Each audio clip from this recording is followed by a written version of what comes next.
नमस्कार, जय माता दी। प्रिय दर्शकों, आप सभी का हमारे इस बेहद खास कार्यक्रम दिव्य रत्न ज्ञान में बहुत बहुत स्वागत है। प्रिय दर्शकों, आज हम मिथुन राशि अप्रैल माह 2020 मासिक राशिफल का विश्लेषण करेंगे। समझेंगे कि गोचर ग्रह स्थिति किस तरह से रहने वाला है। गोचर ग्रह स्थिति दरअसल हमारे जीवन में छोटी छोटी कमियों का निराकरण कर देता है, इसलिए हमें समझना बहुत जरूरी होता है। और जब हम इसे समझते हैं तो निश्चित रूप से हमारे जीवन में इसका एक सकारात्मक परिणाम मिलता है और हम अपने जीवन में तमाम ऐसी छोटी छोटी कमियों से अपने आप को बचा पाते हैं। मिथुन राशि के स्वामी ग्रह बुध होते हैं। बुध हमारे जीवन में जब बुध खराब होता है ना, तो कई बार आपके चेहरे में जो चमक होती है ना, वो चमक ऑटोमेटिक खत्म हो जाती है। स्ट्रेस आपका बढ़ जाता है। कई बार तो बुध के खराब हो जाने से पेट में कमी आ जाती है। हमारे वायु विकृति का बढ़ावा हो जाता है, यानी गैस्ट्रिक प्रॉब्लम कह सकते हैं कि क्रिएट होता है। स्किन में खराबी आ जाती है। कई बार दांतों में कमी होती है, दांतों में परेशानी आ जाती है।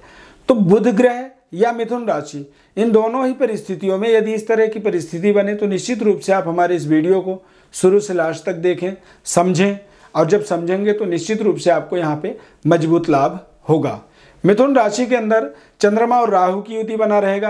अप्रैल महीने के अंदर गोचर ग्रह स्थिति में केतु सप्तम भाव में विराजमान रहेंगे। अष्टम भाव में मंगल गुरु शनि की युति बनेगा, जो कि भाग्येश होकर के शनि अष्टम में जब जाते हैं तो मैंने कई बार देखा है कि बहुत बड़ा कामयाब इंसान भी कई बार ऐसी गोचर ग्रह स्थिति के कारण से वो डिफीट हो जाता है। बहुत अच्छे पढ़े लिखे व्यक्ति की एबिलिटी के अनुसार उसे पोस्ट नहीं मिल पाती है, पद नहीं मिल पाती है, और वो कहीं ना कहीं जो है डिफीट हो जाता है। सूर्य बुध की युति बना रहेगा। भाग्य स्थान पर बुधादित्य योग का बनना एक अपने आप में महत्वपूर्ण है। लेकिन इस समय गोचर ग्रह स्थिति को देखेंगे तो बुध ग्रह नीच राशि में है, यानी मिथुन राशि वालों के लिए मानसिक प्रताड़ना का एक कारण भी बन सकता है, मानसिक तनाव का कारण बन सकता है। और ये तनाव लंबे समय तक, यानी प्रारंभिक मास से लेकर के, यानी 1 अप्रैल से लेकर 15 अप्रैल तक ये सिचुएशन बन सकती है। तो यहाँ पर आपको थोड़ा सा मानसिक रूप से दृढ़ बनना है, ताकतवर बनना है। आप कोशिश करें कि थोड़ी सी व्यायाम करें, योग करें, मेडिटेशन करें, ध्यान करें और भगवान गणेश के मंत्रों का जप करें। ओम गंग गणपतये नमः, या तो फिर एक दंताय विद्महे वक्रतुंडाय धीमहि तन्नो दन्तिः प्रचोदयात्। ये भगवान गणेश का गणेश गायत्री कह सकते हैं इसे। इस मंत्र के जप के माध्यम से आपको मानसिक सांत्वना, मानसिक सेटिस्फेक्शन और नीचस्थ बुध ग्रह का एक सकारात्मक पॉजिटिविटी एनर्जी की प्राप्ति आपको संभव होगा।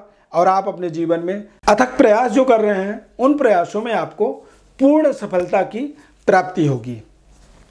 शुक्र ग्रह आपके दशमस्थ बना विराजमान रहेगा, और दशमस्थ जब शुक्र ग्रह होता है तो ऐसी स्थिति में आपको अपनी जो इंटरनल आपके अंदर जो ज्ञान है, अंदर की जो योग्यता है, उस योग्यता को आप प्राप्त करते हो, वो उजागर होता है और आप अपने जीवन को बेहतर प्लेसमेंट दे पाते हो, बेहतर आपका रिलेशनशिप होता है और आपको उच्च स्तरीय व्यक्तियों के साथ में आपके रिलेशन बढ़ने शुरू होते हैं, यानी घनिष्ठता आपकी बढ़ती है। आप कई बार सोच भी नहीं पाते हैं कि इतने बड़े आदमी के साथ मेरा रिलेशनशिप, मेरी फ्रेंडशिप हो सकती है। तो ऐसे तमाम अपॉर्चुनिटीज शुक्र ग्रह क्रिएट करता है। अप्रैल का महीना यदि आप अपने जीवन में देखते हैं तो ये अप्रैल का माह आपके लिए कई तरह से लाभदायक है। हालांकि मिथुन राशि में शनि के ढैया का प्रभाव स्टार्ट हो चुका है, और ढैया के प्रभाव के कारण से भी कई बार आप अचानक जो है मानसिक रूप से असंतुष्टि महसूस करते हैं। कई बार आप ज़्यादा ही एक्सपेक्टेड होते हैं और उतनी बड़ी जब रिजल्ट नहीं मिलती है तो भी आप दुखी हो जाते हैं। और कई बार आप इतनी बड़ी कल्पना करते हैं जो कल्पना असंभव होता है।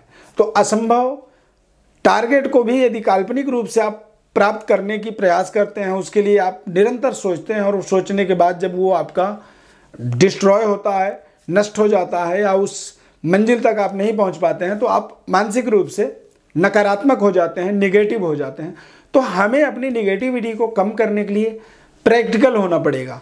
हमें भावनाओं में इमोशनली नहीं जाना है, हमें अपनी प्रैक्टिकली देखना। प्रैक्टिकल हम देखेंगे कि हम क्या कर रहे हैं और किस तरह से हम आगे बढ़ेंगे। यानी सच्चाई को समझना बेहद ज़रूरी होगा। कम बोलें और सत्य बोलें, झूठ का प्रयोग ना करें, क्योंकि जितनी ज़्यादा झूठ आप बोलेंगे उससे आपको मानसिक टॉर्चर आप अपने आप में होगा। आप टॉर्चर रहेंगे और आपकी जो विश्वसनीयता होगी उसमें कमी आएगी।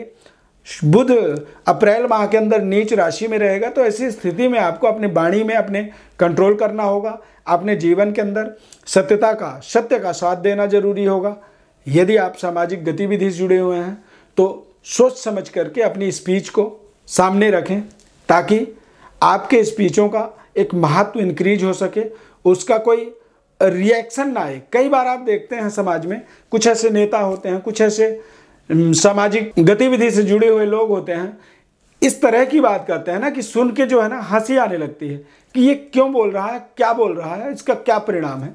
तो ऐसी स्थिति में यदि आप सामाजिक गतिविधि से जुड़े हुए हैं तो आपका भी परम कर्तव्य है कि आप सोचें, समझें और बहुत ज़्यादा विचार करने के बाद ही अपनी वक्तव्य को रिप्रेजेंट करें। रिप्रेजेंटेटिव होने के नाते आपको थोड़ा सा गंभीरता से सोचना जरूरी हो जाता है। प्रिय दर्शकों, समयाभाव के कारण से हम कई बार हो सकता है हमारे इस विश्लेषण से आपको संतुष्टि न मिल पा रही हो, तो परेशान ना हो। आपको अपने बर्थ डिटेल्स हमारे व्हाट्सएप नंबर पर लिख करके भेजना है। हम हमारी तरफ से हम आपको कॉल करेंगे, निःशुल्क रूप से आपको संपूर्ण विश्लेषण बताएंगे।